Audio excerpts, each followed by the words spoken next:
Hello good people's, আসসালামু আলাইকুম। কেমন আছেন সবাই? তো চলেন আজ আপনাদের কিছুটা আজাইরা বুদ্ধি দেই।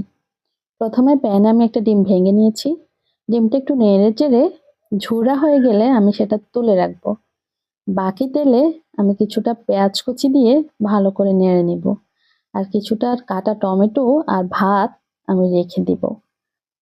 পেঁয়াজটা নেড়ে চেড়ে আগে থেকে 5 মিনিট সেদ্ধ করে রাখা মটর আর আলুটা অ্যাড করে নেব।